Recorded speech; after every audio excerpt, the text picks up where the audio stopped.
you actually got to do it right. Like there's a responsibility to think about what's going on with your wealth, what's going on with your occupation, what's going on with your life, Phails at philosophy.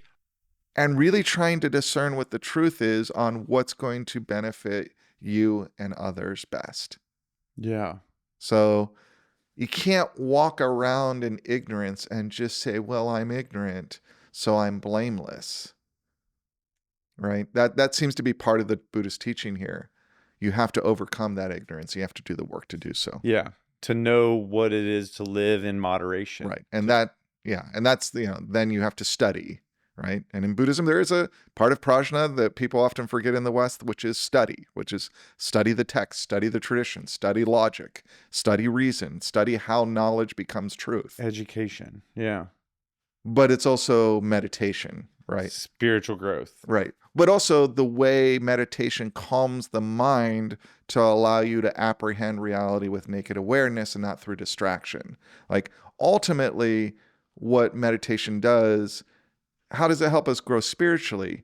Well, how does sitting still and like clearing your head of stuff help you grow spiritually? Part of, at least I think the way it does it, is it trains your mind to attend to what is there instead of trying to make another story about it that's going to distract you from having that naked awareness. Being too quick to interpretation. Right. To putting off interpretation a little bit longer to be with the raw experience. Right. And that's fundamental, right? And I think that's why when you talk about interviewing people who have looked at meditation outside of the context of Buddhism or the spiritual traditions and see this real value for human beings, I think it's because what Buddhists were getting at, it's a form of mental training. Mental training, yep. Yeah, it's like going and working out in the gym. It looks different. Yeah. You got a different kind of experience. But you ask 100 people if they want to sit still for, let's just say 5 minutes. Yeah. And I think a lot of them would say, that's going to be difficult. I don't want to do that. Why would I do that? Or, Right. It is you have to really say yes to it, right, and commit. And you got to commit, and you got to commit to doing it for the benefit of awareness. To do nothing. Right. And not commit to it because you want to be a really good sit stiller. Yeah. Right. And get to where the I'm a good sitter or still sitter. I sit still real well and have everybody look at you. That guy sits still really well. He's such a meditator. Do you think it matters why? As long as they're sitting still, I think they're does. getting the medicine. I think you need to have that intent, or else there's a way in which the practice can become the distraction. That's probably true. Sitting still with intention. That's why you have to have the other forms of knowledge too. Like I said, the theoretical knowledge is important too in classical Buddhism. Yeah. It's not just meditation. Because that lets you know how to meditate, or right. There are different ways in which you train your mind. What you practice makes permanent. So you could sit there and sit still and just ruminate the whole time, as opposed to whether body scan, like take awareness to the breath, or right. Or you could get all that up by being like, I am such a good meditator. The whole time just being like, I'm just the best meditator. I just this form had a mosquito land on my nose and it bit me and I didn't even react. I'm the coolest guy. Yeah. Which, there are probably folks that do believe that meditation is a part of their personality. Yeah. Something that gives them value. I'm guilty of that. Of course. I think that my meditation practices says something about who I am, and it's something that and it's not something you're guilty of. I think that's the point. Like, it's that what they're describing as poisons are not things that anyone is immune from. Yeah. Right? So even this sort of language of guilt, like I'm guilty of that. Not to drill in on you, but it's part of what I think that some of the difficulty in understanding what's going on here is we come from a moral framework which is all about guilt and blame and praise. When actually it's like I've been influenced by that. Right. If you walk this path, if you live in Yeah. this community, you're going to be influenced in ways that you need to have that wisdom. Right. That's what we're talking about. Right. Delusion It's versus not- wisdom. It's like I got some of that on me. I need to brush that off and not buy into that Right. influence. Right. The fact that you have greed is not a moral failing. The fact that you don't respond to that greed by stopping and saying, hey, is this bringing me what I really want? As someone who has the character to take responsibility for how my activity in the world impacts myself and others. That's the potential moral failing, right? If you want to think of, but I don't even know if it's a moral failing. I think it's more of a, like, increasingly, I like it's kind of like a mental health failing, right? You know, it's just like, it's not good for you. Stop and cut it out. Yeah. And it hurts people around you. Yeah. Which gets to a definition of happiness that they provided later in the chapter, where they talked about happiness wasn't really wealth at all. It was the way that society viewed you, or the way your relationships, your communal connections, and your social network. Right. That was wealth. That really struck me. Being someone that, wants to have community, wants to, have good, rich connections and be a part of the world in a meaningful way. And have kind of struggled to find that.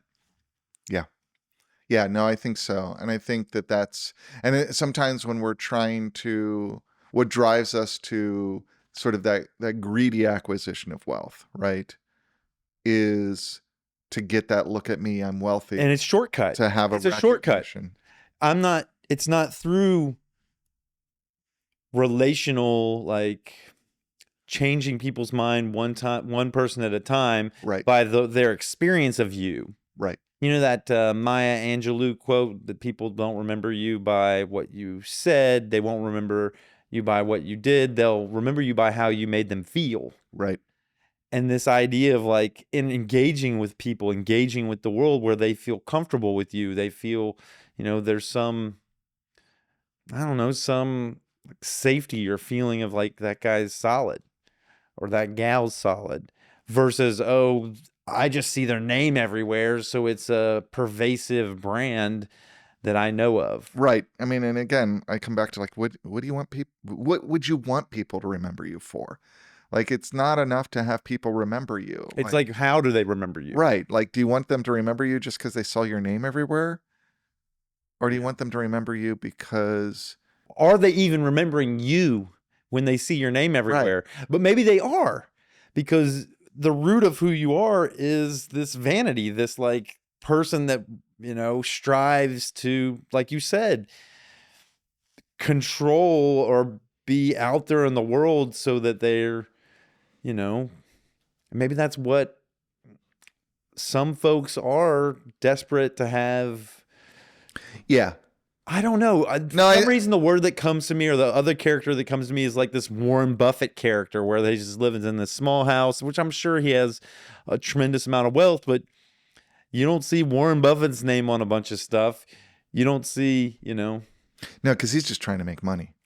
Well, he is making money. Yeah, I know. Like, and I mean, that's sort of like, he as a figure is an interesting figure because he is laser sharp focused on, he's almost like scary laser sharp focused on making money. My job is to make money, right? And it's almost this sort of occupational role he assumed that's more about that first part of happiness.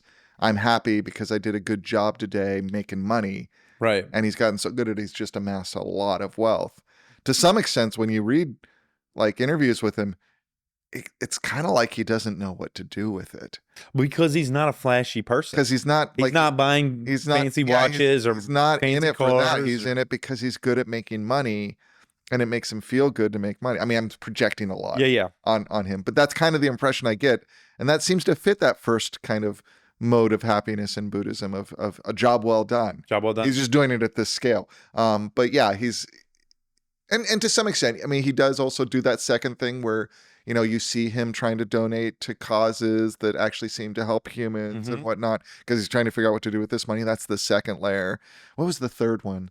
The third one is happiness from being debtless. He's probably debtless. He's probably fulfilled all his obligations. Well, yeah, that's yeah. Well, and that's moral debt as well as financial debt. Yeah. Right?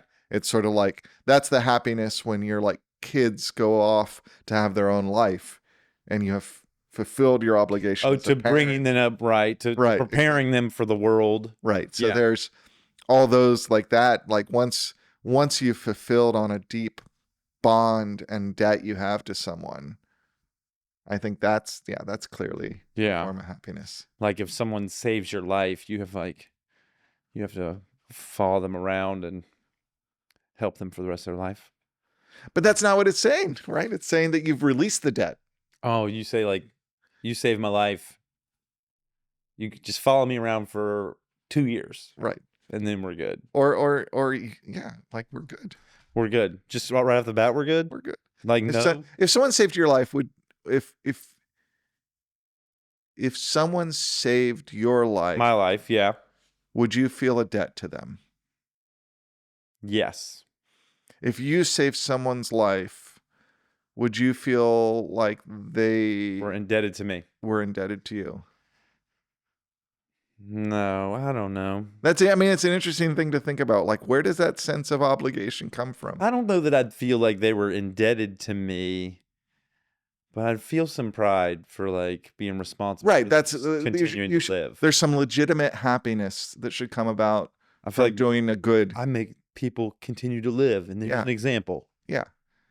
Yeah. I'm not a doctor or anything. Again, like it's just sort of an interesting way to think about things like that. Yeah.